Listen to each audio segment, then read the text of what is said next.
नमस्कार हरि प्रेमियों, आपका हमारे YouTube चैनल में स्वागत है। सभी दर्शकों को हमारी ओर से जय श्री कृष्णा। हरि प्रेमियों, कैसे हैं आप? उम्मीद है आप सब अच्छे होंगे। आइए आज का प्रसंग शुरू करते हैं। आज का प्रसंग है पशुपति व्रत की विधि, नियम और महत्व क्या है। हरि प्रेमियों, उससे पहले अगर आप हमारे चैनल पर नए हैं तो प्लीज़ चैनल को सब्सक्राइब जरूर कर लीजिए और बेल आइकन को जरूर दबा लीजिए ताकि आप तक हमारे सारे नोटिफिकेशन पहुंच सके। हरि प्रेमियों, आपका एक सब्सक्राइब भी हमारे लिए बेहद मायने रखता है। आइए आज का ये प्रसंग, आज का ये जानकारी शुरू करते हैं। प्रेमियों, पशुपति अर्थात पशुओं के स्वामी भगवान शिव पूरे चर अचर जगत तथा सभी जीव जंतुओं के भी अधिपति कहे जाते हैं। इसी कारण से इनका नाम पशुपति भी है। पशुपतिनाथ का मंदिर नेपाल में स्थित है। ये पशुपति व्रत की विधि है और नियम भी है। जानिए, ध्यान से सुनिए और आप भी इस उपवास को कीजिए। नियम से इस उपवास को अगर आप रखेंगे तो आपको बेहद लाभ होने वाला है। हरि प्रेमियों, जिस सोमवार से आप यह व्रत रखना शुरू करते हैं उससे एक दिन पहले से ब्रह्मचर्य का पालन शुरू कर दीजिए और सोमवार के दिन सुबह सुबह जल्दी उठे सूर्योदय से पहले और अपने रोजमर्रा के काम के बाद यदि आपके घर के पास कोई पवित्र नदी बहती है तो वहां जाकर आप स्नान जरूर कीजिए और घर पर ही स्नान के जल में थोड़ा सा गंगा जल मिला लीजिए।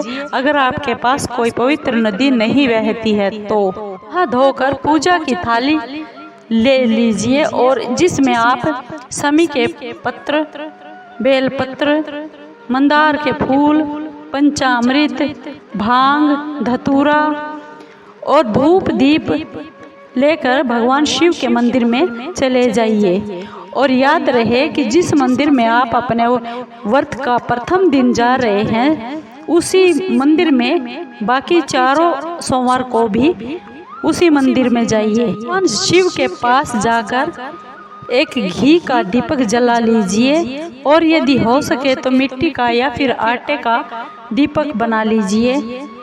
यदि संभव हो सके तो शिवलिंग के आसपास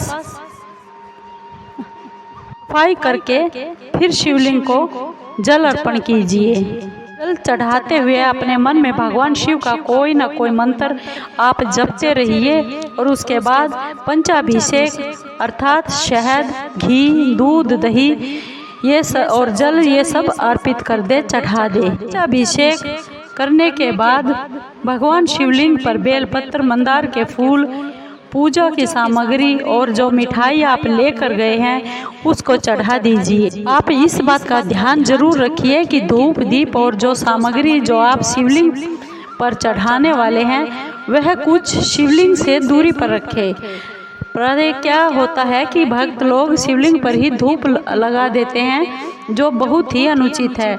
उसके बाद घर आ जाइए और कुछ फलाहार कर लीजिए। शाम के समय फिर से मंदिर में जाइए तथा 6 दीपक अपने साथ में ले जाइए। इनमें से 5 दीपक को मंदिर में ही जला दीजिए और जो आखिरी छठा दीपक है उसको अपने साथ घर ले आइए और इस दीपक को घर आकर प्रवेश द्वार पर यानी अपने घर के गेट पर लगा दीजिए।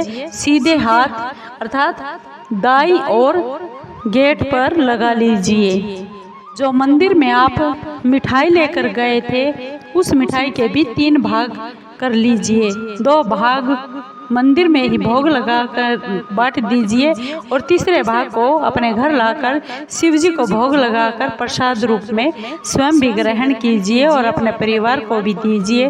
अब व्रत का पारायण कर सकते हैं, यानी आप व्रत को खोल सकते हैं, किंतु ध्यान रहे आप नमक बिल्कुल भी ना खाए। इसी तरह 5 सोमवार लगातार इसी तरह व्रत रखें और 5वें सोमवार को पशुपति व्रत का आप उद्यापन कर लीजिए। आप पशुपति व्रत की कथा शुरू करने से पहले अपने साथ कुछ चावल ले जाइए और कुछ चावल के दाने अपने हाथ में ले लीजिए और जो भी लोग आपके साथ कथा सुन रहे हैं उन्हें भी चावल के दाने दे दीजिए और कथा खत्म होने के बाद इन चावलों को मंदिर में चढ़ा दीजिए। भगवान पशुपतिनाथ की कथा सुनते हैं। एक बार की बात है, भगवान शिव नेपाल की तपोभूमि के प्रति बहुत ही आकर्षित हुए और कैलाश छोड़कर यहीं आकर रम गए।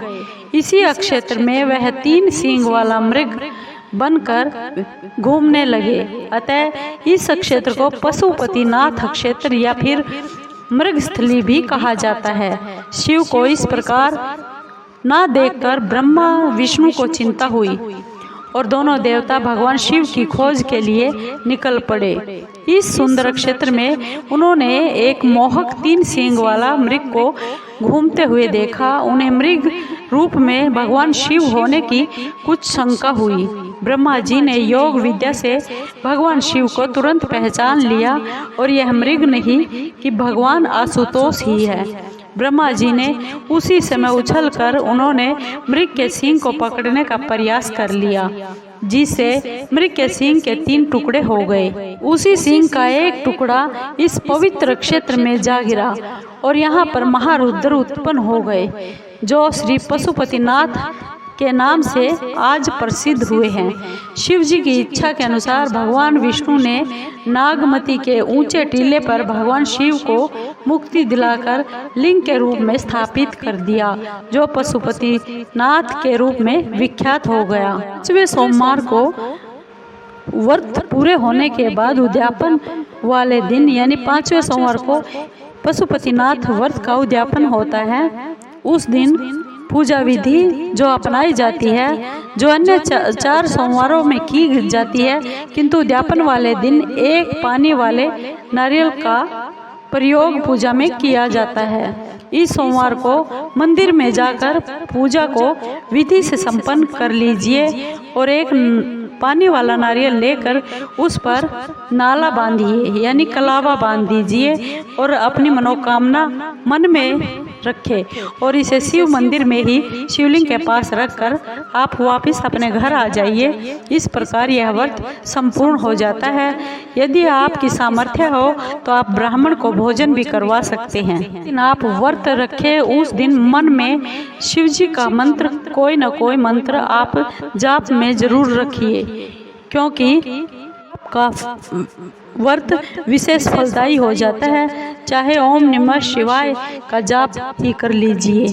दिन आप व्रत रखें उस दिन विशेष कर ये सावधानी जरूर रखिए, शिवलिंग पर जो चढ़ाए जाने वाले पत्र और फूल हैं वे स्वच्छ होने चाहिए, कहीं से कटे फटे ना हो, इस बात का आप विशेष ध्यान रखिए।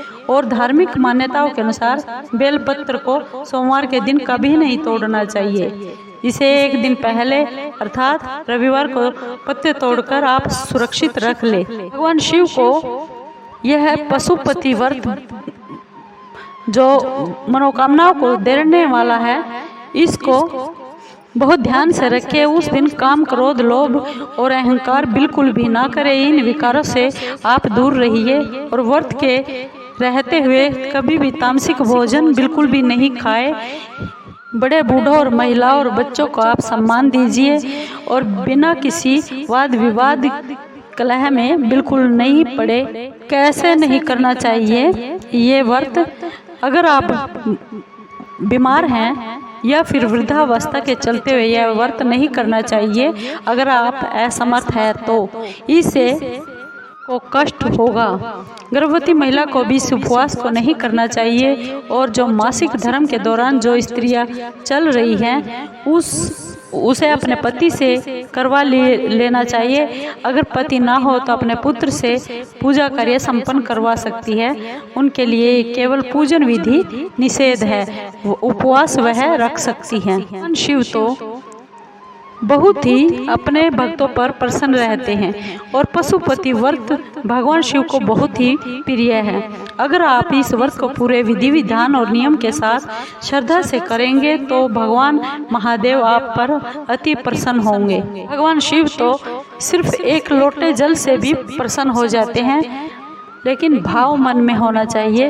वह समस्त मनोकामनाओं को पूर्ण कर देते हैं और सभी सांसारिक सुख समृद्धि के साथ सहज में ही भगवान का सानिध्य आपको मिल जाता है। पशुपति व्रत में आपको क्या खाना चाहिए? फलाहार में उपवास का अर्थ ही कुछ नहीं खाकर केवल अपने आराध्य की भक्ति में ही लगे रहना है, किंतु अधिक उम्र या फिर स्वास्थ्य की गड़बड़ी के कारण अल्प आहार लिया जा सकता है।